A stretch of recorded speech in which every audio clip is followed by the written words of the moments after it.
Good evening, everyone. I'm David Johnson of Transform Ed Consulting.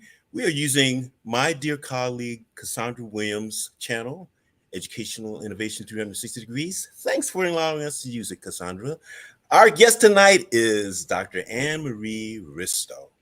Anne Marie Ristow, PhD, has dedicated her career to equity and inclusion in education across multiple continents. Her servant leadership is an extension of the curiosities, enthusiasms, creativity, and inspiration of those who preceded her and paved the path on which she now so gratefully walks. Dr. Ristow has served school, district, university, state, national, and international roles in teaching, coaching, researching, and leadership.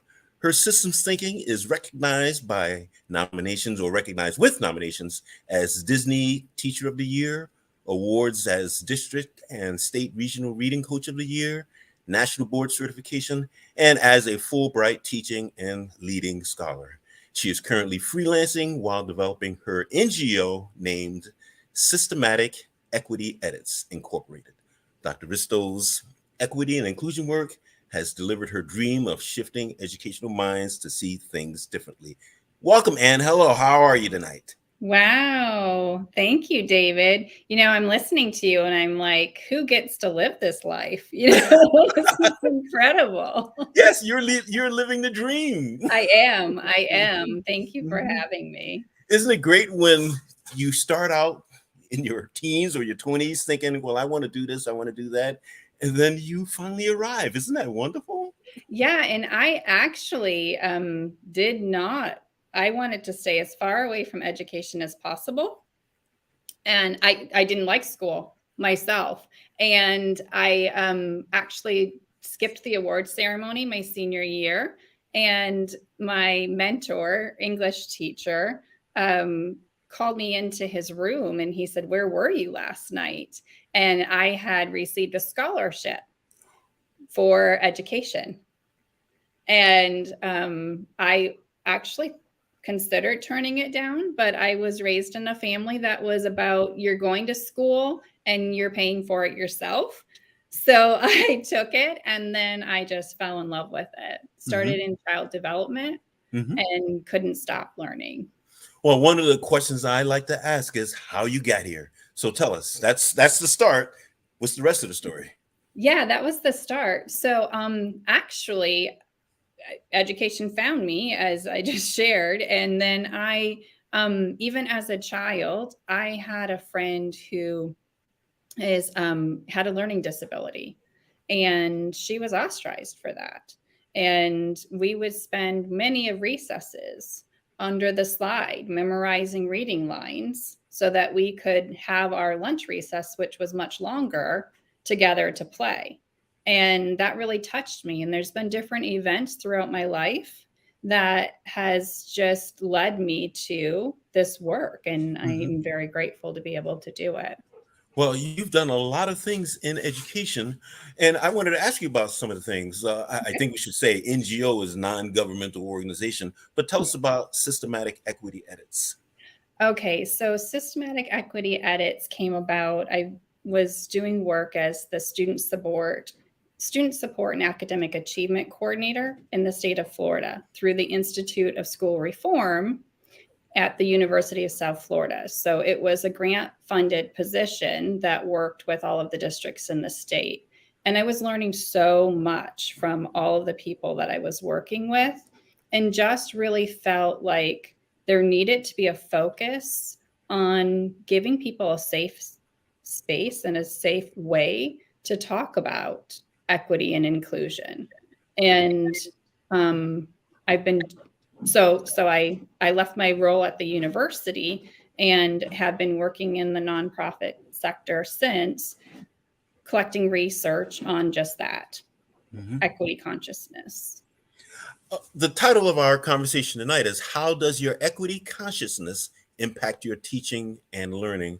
You've mentioned the word equity a number of times, and I like the word myself. What is your definition of equity? So my definition of equity, equity and equitable is how I define it, right? So equity is making sure that everyone has the same, that there's no one that we're standing on the shoulders of. But to be equitable to me is to give people what they need when they need it.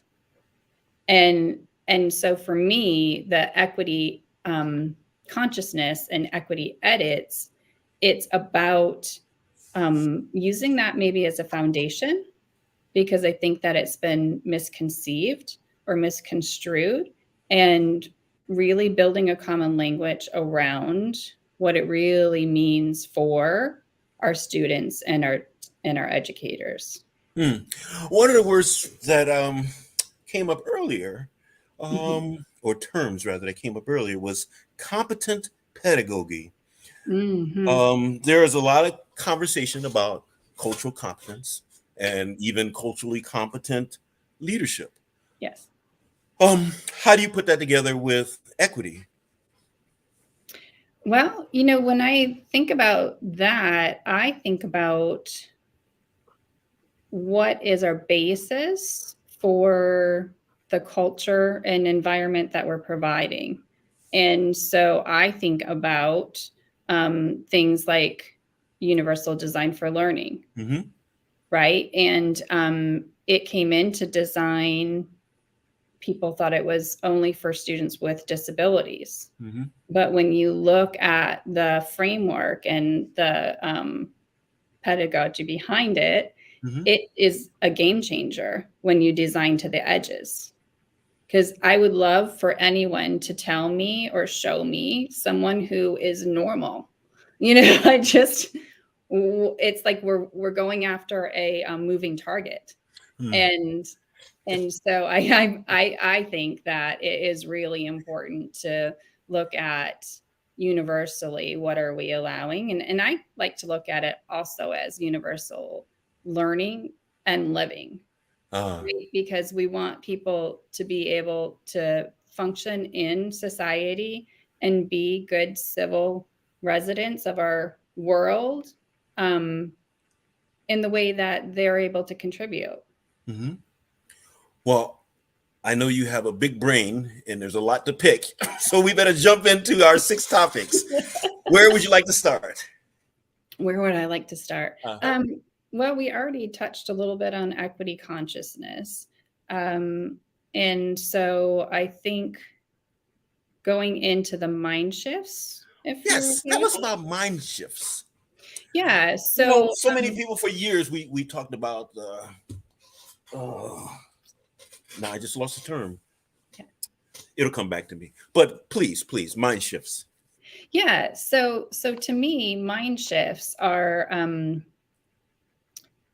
that way that we can influence whether we're intentionally influencing or not.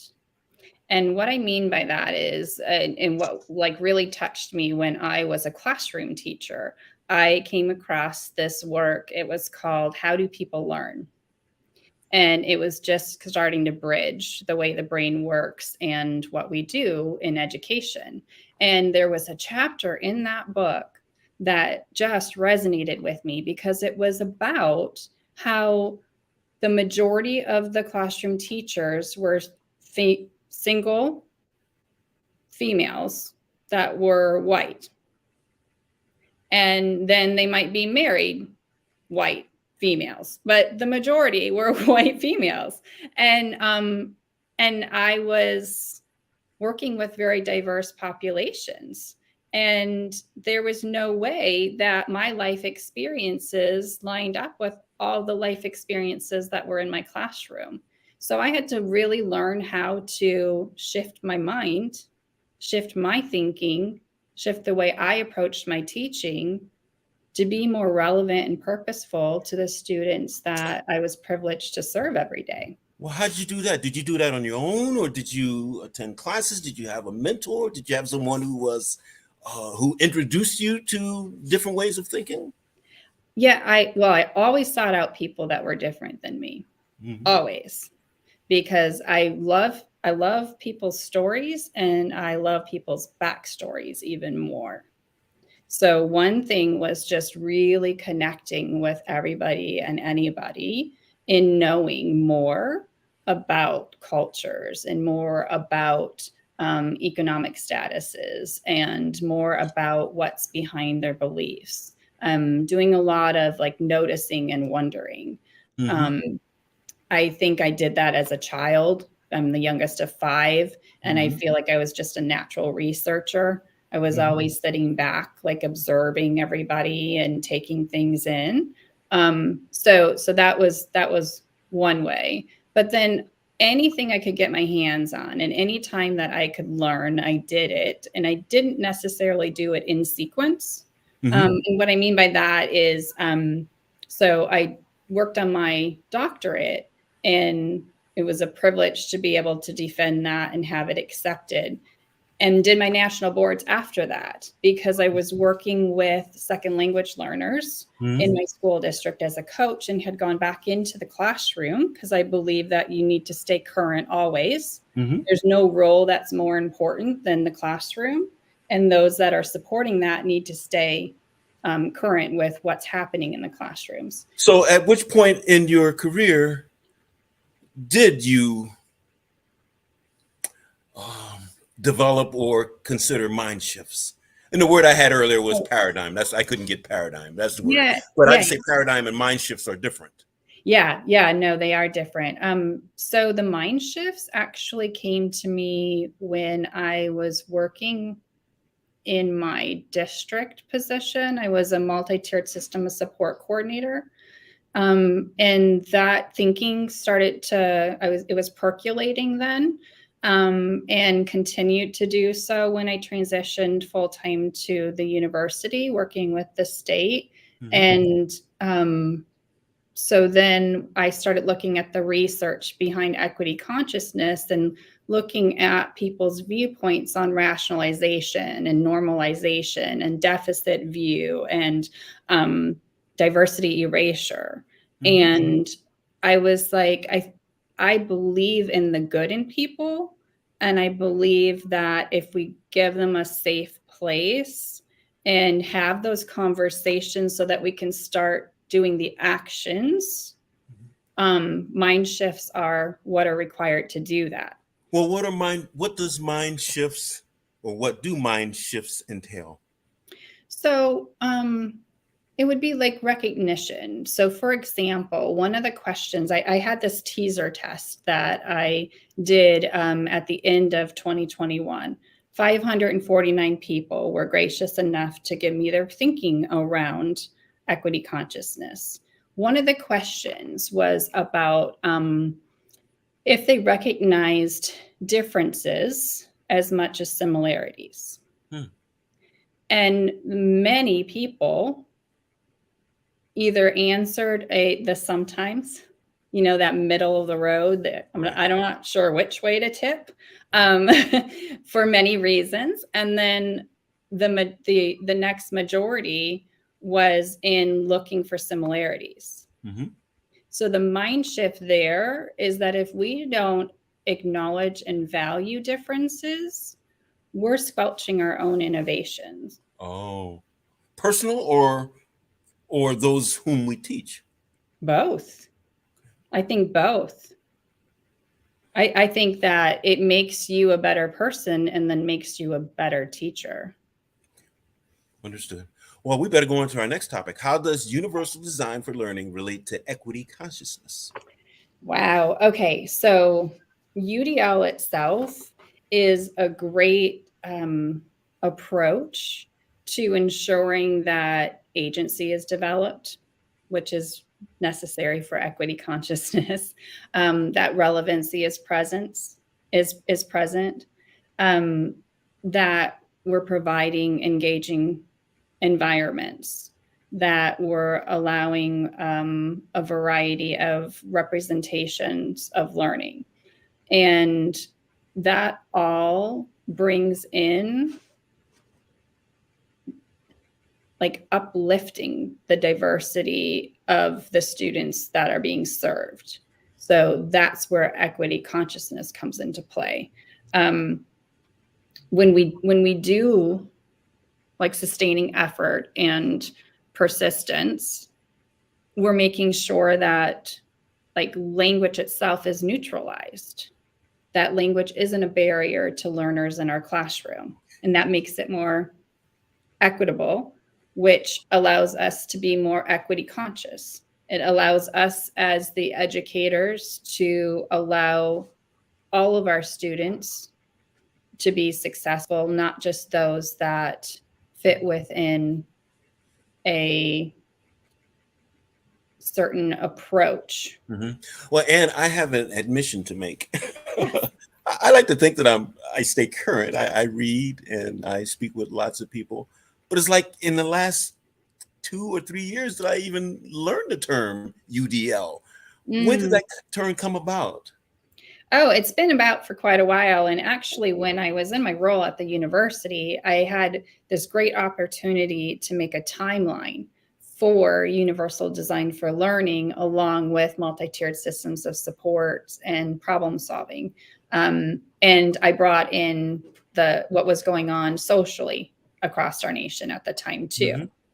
And it was really something else. But CAST originally, it came from a technology standpoint of getting accessible tools into the classrooms, and just evolved from there based off of the needs. And David Rose actually just did, I believe it's a 3 or 4-part series of an update on universal design for learning. And I love how he describes it, because he, in the beginning, spoke to when he was a classroom teacher, it allowed him to have resources and tools available to students who needed them in more of an accommodating way. Mm-hmm. And then those same students he would take to a field trip, and they would, instead of being able to experience the museum they were in, because they could physically get into it now, because we had evolved from not having, we said we were going to have access for all of our students, but we didn't have ramps and things for them to get into the buildings. So that had all changed, right? That all evolved. But he was thinking back, he would take them on a field trip to the museum, and the majority of the adults were trying to control behavior and not allow the students to be themselves. And he said we were totally squelching their experience, and spoke to the importance of diversity and recognizing it. And so I think that's a great example of how UDL has evolved and is evolving.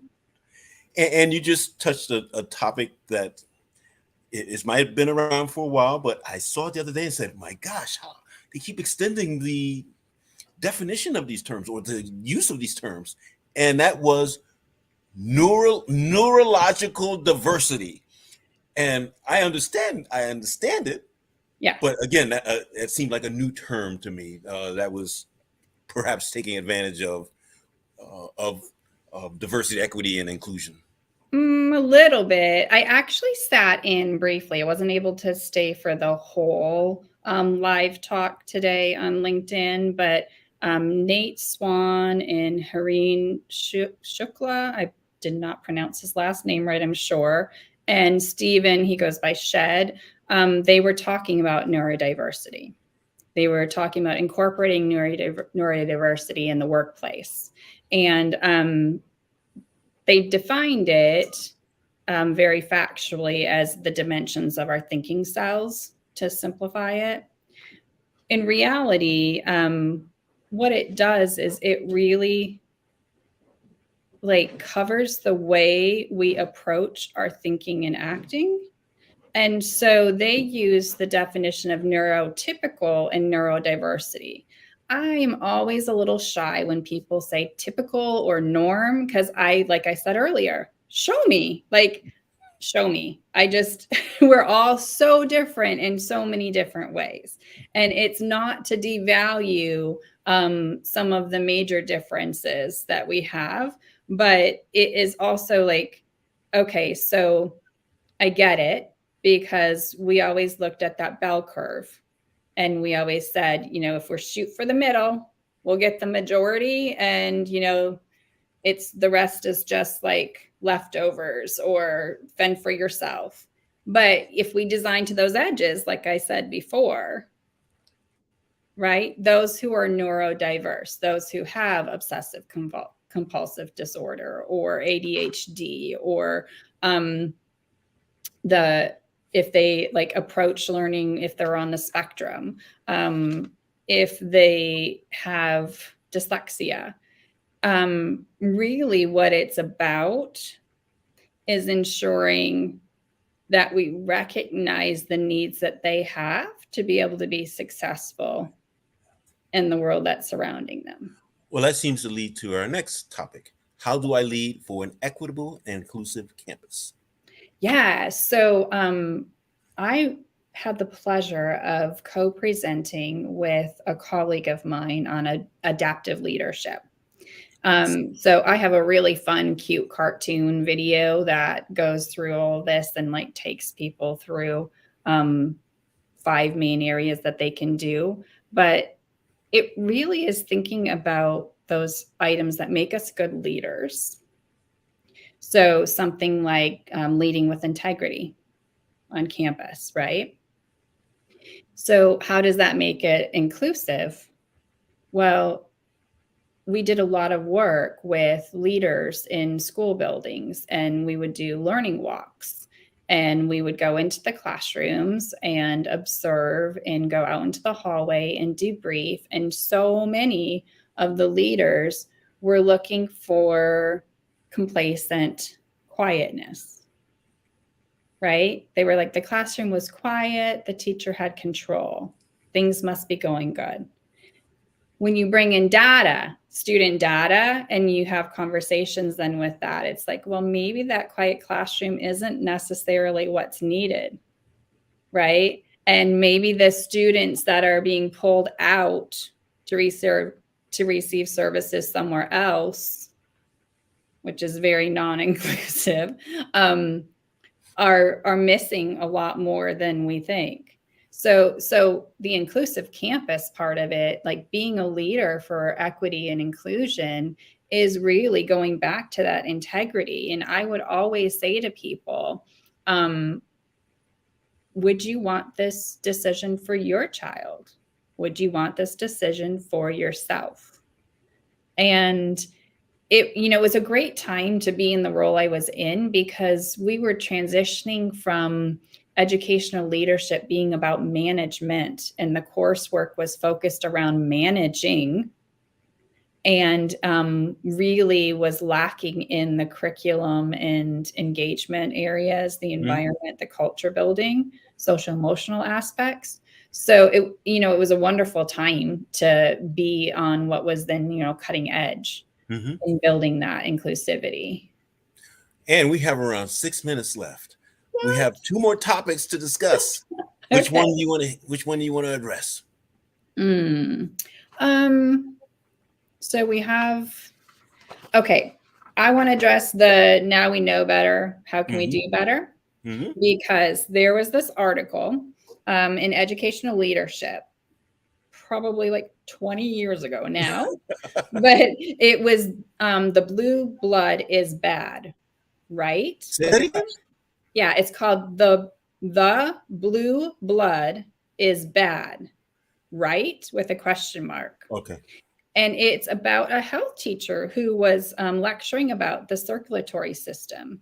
And a student raised her hand and she said, so the blue blood is bad, right? And the teacher just gave her factual information to affirm or not what she was saying, and went on. And then the student said again, so the blue blood is bad. And the teacher said, well, like this is what it does.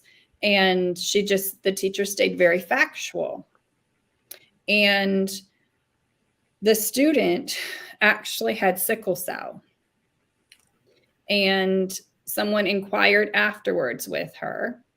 And she said, well, see, I have all these blue cells, and that's bad blood, right? And to me, that's like a mic drop opportunity in education, because the importance of relevancy and agency and inquiry and approaching with an open-mindedness, where we're not just giving facts to our students anymore. We're really like helping them change the world in the way that they get to engage in academics. So it was a really important article that I think, we know better now and we can do better. And, just a simple example of that is in the way that we build questions and support student inquiry in the classrooms. And if I had to ask educators to start somewhere, I would say start there. Start with how much talking is going on. Like, how much are you as the teacher talking and how much are your students talking? And what's being said? What is empowering them to be curious and want to build off of what they're learning and what's happening? So really building that curiosity in the curriculum with questions that are essential on moral levels, and having those uncomfortable conversations, like I'm doing in my research with equity edits. I have this new like professional learning community materials that we're starting this next week that I'm doing the pilot study on. And it really is about like asking those questions and giving them that safe space, like I mentioned earlier, to talk about it and have resources that will help you see it through a different lens, like see things differently. That's what I hope for people to take away. So we have around 3 minutes remaining. 3 minutes remaining. Could you give us a quick definition of humancentrism? Ooh, a quick one? So for me, it is the UN Sustainable Goals. There's 2 that focus on humancentrism. So to me, it is really that compassion, that willingness to see that we are all humans and we need to focus inward in order to be better people outward. Just in a nutshell. I could go on and give you examples, but it's really ensuring that humanity enjoys peace and prosperity, right? Like that's in a nutshell. Well, we'll have to bring you back for further definition and conversation on the topics we couldn't delve as deeply in as we would have liked. So, as I said when we started, you have a big brain, and we picked some of it, at least some of it. So, what would be the takeaway you would like people to have? The takeaway is to be willing and open to see things differently. We don't have it all going on. I'm fortunate to have all the experiences that I've had in my life, but you and I could sit down and I can learn so much from you. Right. And I think we always need to be willing to do that. So to see things differently. And the call to action? Call to action is to then do it.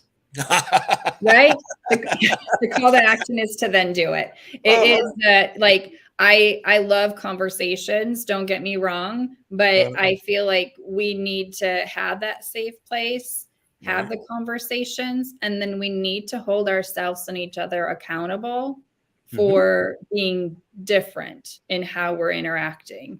How we can be co-conspirators instead of just advocates. Excellent. And if people want to know more or they want to contact you, how shall they do so? Oh, well, on the screen, they can find me through LinkedIn. They can email me, and they can check out the website and reach me through there as well. Well, Anne, it's been a pleasure having you here as our guest tonight. And I'd like to acknowledge once more my dear colleague, Cassandra Williams, for allowing us to use her channel. And Anne Marie Ristow is a freelance learning facilitator, International Baccalaureate, Geneva, Switzerland, higher education co-chair with the UDL Implementation and Research Network in Boston, Massachusetts. She is a freelance higher education instructor, and she is the NGO founder of Systematic Equity Edits Incorporated. Thank you for being here with us this evening, and thank you to all our audience members who are spending the evening with us. And I'm David Johnson, Transform Ed Consulting, and have a good evening. See you next time. Good night, everybody.